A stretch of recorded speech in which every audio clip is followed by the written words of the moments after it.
Oi, meus amores, namastê. Estou contando a história do Evangelho como me foi revelado, escrito por Maria Valtorta. Hoje eu vou contar a história do capítulo 98 do volume 2. Juntos seremos a voz que acende o amor. Então, o capítulo 98 começa mostrando uma cena onde tem dois barcos, Jesus com seus 13 discípulos, dividido em dois barcos. E os dois barquinhos estão navegando naquele lago da Galileia, que é um mar, né? Chama até Mar da Galileia porque é um lago muito grande, que parece um mar. E mostra assim, que pelo menos nessa época eu não sei como que é o Mar da Galileia hoje, o lago. Mas mostra aqui que a água é turquesa, é uma cor linda, translúcida, um céu azul, uma paisagem maravilhosa. E os dois barquinhos estão lá navegando, né? Eles são a vela, então o vento está levando eles. E eles estão um perto do outro, um barco perto do outro. E eles não estão pescando, os barcos não estão sendo usados para pesca, mas está sendo usado para transporte. Então eles estão sendo transportados, ou seja, eles estão indo para algum lugar. Aí mostra que Jesus está na proa do barco do Pedro e ele está na proa observando o céu, mas principalmente o grande lago, o Mar da Galileia, observando as águas. E ele está tão imerso nessa observação, que supostamente está observando as águas, que parece até que ele está conseguindo ler os segredos, os mistérios das águas. É isso que a história conta. Parece que ele não está prestando atenção, não ouvindo nada, enquanto Pedro e os outros discípulos estão lá conversando, tagarelando lá dentro do barco. Aí Pedro, por alguns momentos, pergunta para Jesus: mestre, você quer comer queijo? Que ele estava comendo queijo. Daí Jesus fala que não. E você não quer alguma coisa para te proteger do sol? Jesus fala que não. Aí Pedro vê que Jesus quer ficar em paz lá, só observando o mar e deixa ele em paz. Enquanto eles estão navegando, então, no momento do trajeto, passa alguns barcos muito próximo dos deles, cheio de romanos e mulheres que servem os romanos, né, meretrizes, dentro desse barco junto com os romanos, né? E daí tem um romano lá falando bem das mulheres, jogando pétalas de rosas sobre as mulheres, e num desses barcos está Maria Madalena, Maria de Magdala, porque ela é de Magdala. Ela está deitada, mais ou menos sentada e deitada no colo de um grego que está lá falando para ela: essa é a Vênus que está comigo, a mais bela de todas as belas, e beija ela, e os discípulos só olhando aquilo, né? Ele se inclina e se beija na Maria Madalena e dá uma risada. Ela está meio deitada com a almofada, com a cabeça loira no colo do romano. Aí, como estão todos assim, todos distraídos com as mulheres lá no barco, eles não prestam atenção para onde estão indo e quase esbarra no barco do Pedro. E daí Pedro xinga, né? Pedro tem que desviar com tudo, e o barco se enrosca, sei lá, no outro barco, fica preso até eles conseguirem soltar. Aí Pedro começa a xingar: vocês não sabem dar valor à vida, fique atento. Ele ficou enfurecido, começou a falar, xingar um monte. Ele ficou vermelho igual um frango e começou a bater boca. Aí a Maria Valtorta fala aqui, né? O Pedro dedicou um colar de títulos tão horrorosos que minha caneta se recusa a escrever. Tipo assim, Pedro xingou horrores lá os caras que estavam lá com as mulheradas no barco, que não estavam prestando atenção para onde ia. E daí eles soltaram lá o barco e cada um foi seguir o seu rumo. Enfim, foi aquela coisa maravilhosa. E enquanto isso, Jesus estava na proa, só observando o grande lago. Jesus nem mudou de posição, permaneceu sentado, ausente, olhares nem palavras a respeito de tudo que estava acontecendo. Aí a Maria Madalena fica em pé no barco e fica observando Jesus. Aí o Judas Iscariotes perguntou assim: diz aí, Simão é o Pedro, aquela lá bonitona loira que ficou em pé lá, ela não é a irmã do Lázaro lá da Betânia? Aí o Pedro falou assim: eu vou lá saber quem que é aquela lá, não sei o que lá, né? Aí o Judas ficou: sabe quem é muito bem sim, o Lázaro não é teu amigo? Você não conhece o Lázaro?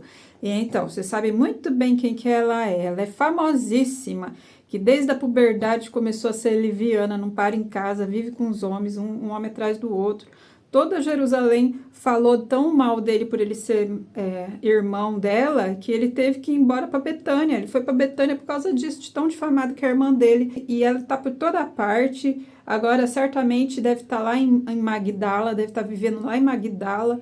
Não respondes? Pode desmentir. Você sabe muito bem, sim, quem que ela é. Aí o Pedro brava.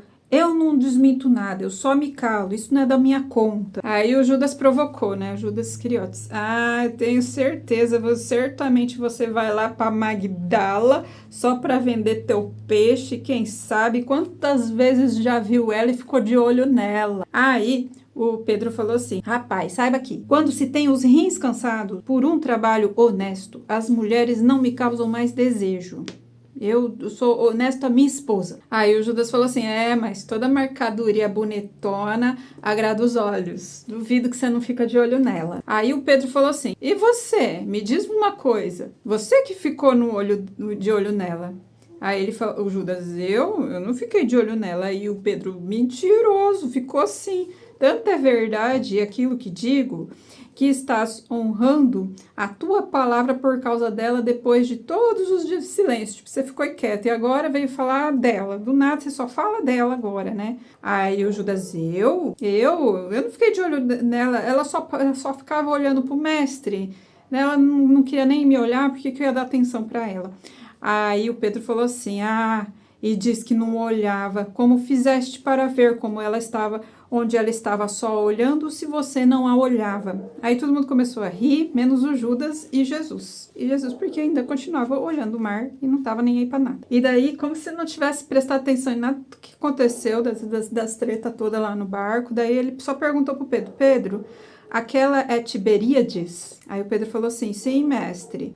Aí Jesus pede assim, podes levar o barco para aquela enseada tranquila? Eu gostaria muito de falar com vocês a sós, né? Jesus queria que parasse lá para ele poder conversar. Aí eles pararam numa sombra, num lugar muito agradável e bem deserto, assim, num lugar bonito, bem distante. E não saíram do barco. Jesus só atracou os barcos lá, perto da margem. E daí Jesus foi no centro, no meio, assim, do barco do Pedro. Outro barco também estava perto. Aí ele começou a ensinar. Pareceu para vocês, né, que eu me abstraí das suas conversações, de tudo que aconteceu, né? Tipo assim, vocês pensavam que eu não estava ouvindo nada, né? Vocês ficaram lá tretando, brigando, conversando, achando que eu não estava prestando atenção em nada, né? Aí ele falou assim, ficais sabendo que a minha alma não vos deixa nem um só momento. Tipo, eu sei de tudo que acontece ao meu redor. Daí ele falou assim, fez uma analogia, né? O médico, ele precisa observar os seus doentes para fazer um diagnóstico para saber tratar. E, tipo assim, eu sou o médico das almas, então eu tô sempre observando tudo. E eu deixei, tipo, vocês à vontade de serem vocês mesmo e não critiquei, porque eu estava observando a atitude e ações de vocês para saber o que eu devo falar para vocês, qual que é o remédio que vocês precisam para se curar dessas doenças da alma que vocês têm. Não, ele não falou exatamente assim, tá? Eu só tô contando a história do meu jeito, mas enfim, mais ou menos isso que ele disse. Aí ele falou assim, vós sois um grupo de pessoas, e quando se forma um núcleo, um grupo de pessoas, é uma coisa só, e eu estudei esse grupo de pessoas, vocês, discípulos, para saber o que os meus discípulos, como grupo, não pessoas individuais, então ele vai ensinar não indireta individual para um, mas ele vai tudo que ele for ensinar a partir de agora vai ser por o grupo, porque ele estava analisando, estudando e avaliando como médico o grupo de discípulos, seus discípulos, quais são as doenças que eles têm, qual que é o diagnóstico e qual será o tratamento. Eu vos estudo até quando vocês estão dormindo. E daí ele começa a explicar, né? Vocês precisam se tornar como o sal da terra. O sal,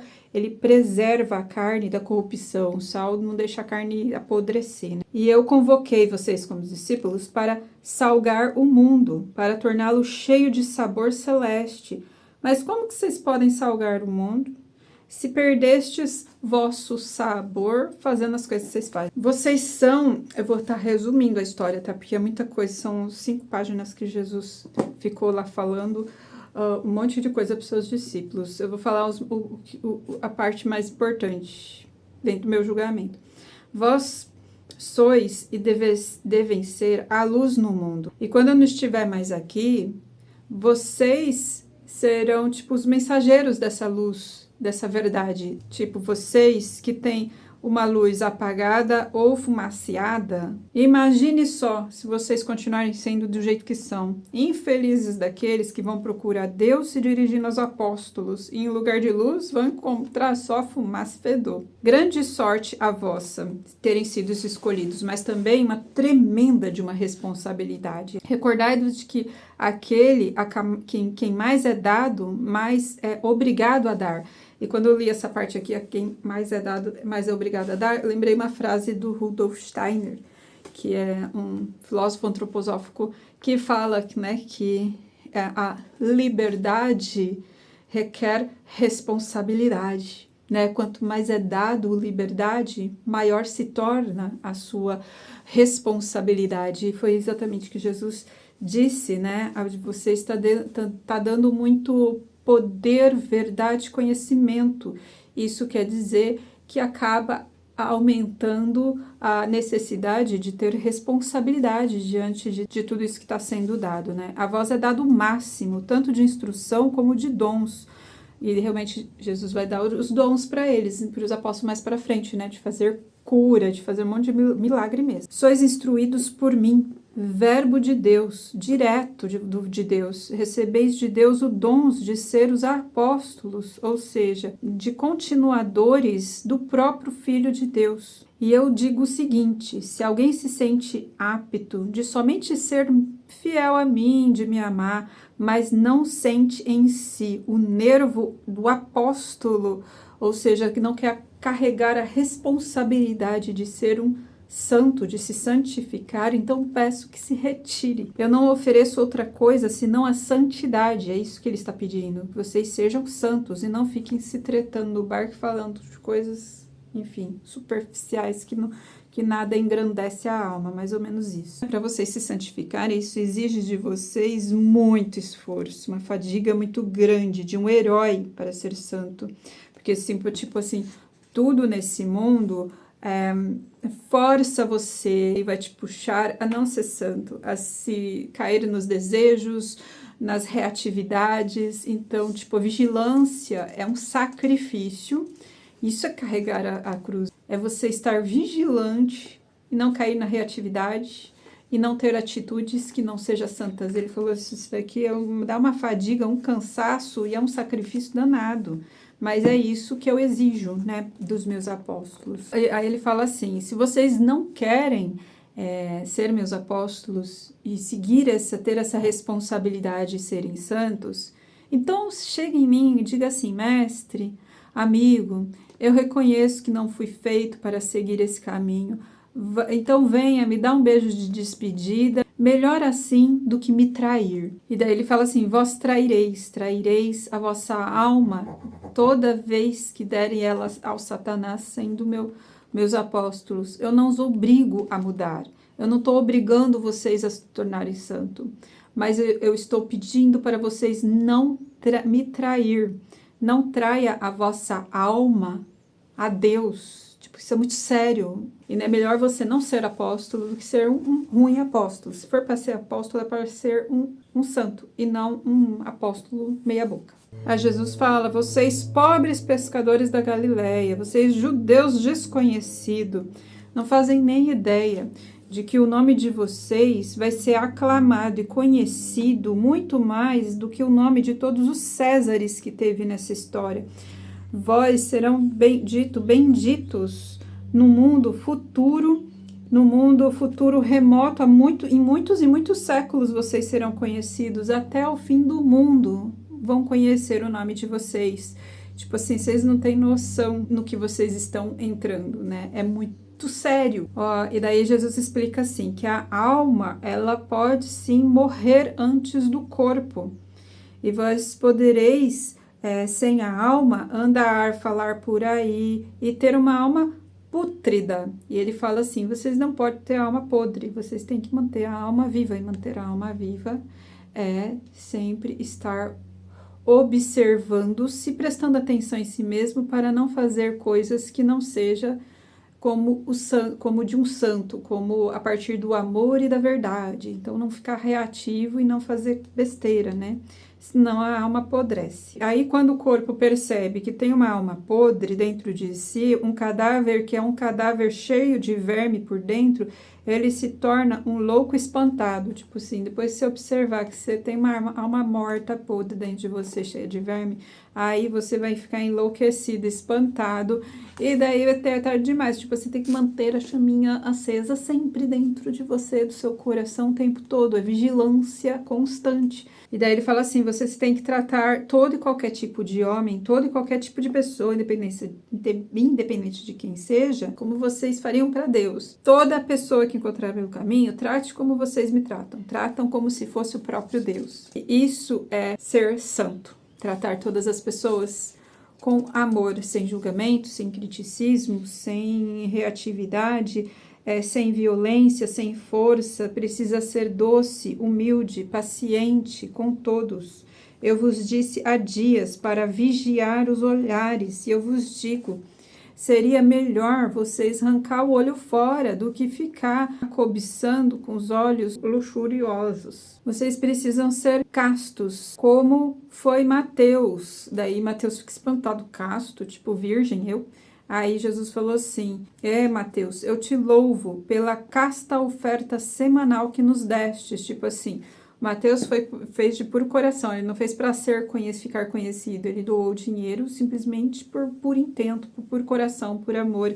Ele falou que isso é um exemplo, né? O que Mateus fez, isso é castidade, porque o ato bom faz a pessoa estar virgem, sem impurezas. Vocês têm que não cair, né, no desejo e na fome de ouro, na fome da carne, da fome do poder, porque é isso que Satanás oferece.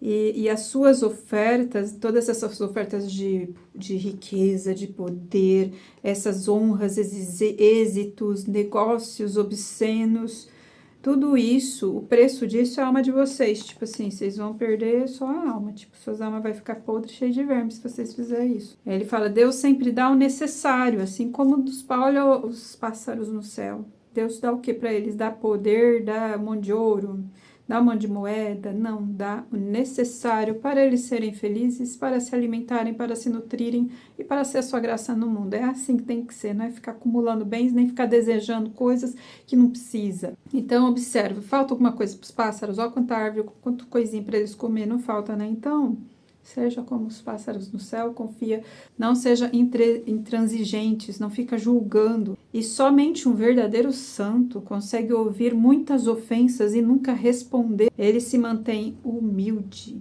mesmo sendo instigado pelo Satanás para ficar bravo, né? Mesmo sendo instigado para ficar bravo, ele se mantém humilde, sereno, junto à sua castidade, perdoa, abençoa. E isso é uma prática que vocês têm que estar melhorando o tempo todo, hora em hora, com paciência, vigiando para não deslizar, com muita firmeza, sendo heróis. Vocês precisam ser meus heróis. E vocês acham que isso é fácil? Isso que eu estou pedindo é fácil? Eu sei que não é fácil. Eu estou em corpo humano, eu sei como é ser humano. É muito difícil, eu vos digo. Os mais difíceis que tem é o que eu tô pedindo para que vocês sejam santos e não cometam deslizes. Mas vocês, tipo, se querem ser apóstolos, não pode ficar dando deslizes. Aí Jesus faz uma oração para os seus discípulos, né? Pai, apressa-se a hora da purificação. Esta terra e este teu rebanho está árido e doente, mas existe um orvalho que os pode abrandar e purificar. Abre a fronte deste orvalho, abre a mim, eis Pai, eis-me aqui, e ardo de fazer o teu desejo, que é o meu. Pai, olha aqui o teu cordeiro, eu me entrego. E tipo assim, estou aqui para ser sacrificado, para ajudar essa galera aí que tá tudo doente. Aí ele abre os braços no barco, aí os discípulos ficam todos encantados porque ele parece um imenso arcanjo, lembrando que Jesus é maior, assim, ele é bonito, ele é grandão. Aí eles ficam todos admirados e daí a visão da Maria Valtorta acaba. Se você ainda não é inscrito nesse canal, por que você não é inscrito nesse canal? Precisa se inscrever nesse canal para ficar por dentro dessas histórias magníficas e fazer o terço da gratidão, que é o terço healing poderoso. Então se inscreva, compartilhe esse vídeo para que mais pessoas possa vir aqui nessa sala de oração do Recanto Nova Terra para receber amor e nutrição no coração. E até o próximo vídeo. Namastê!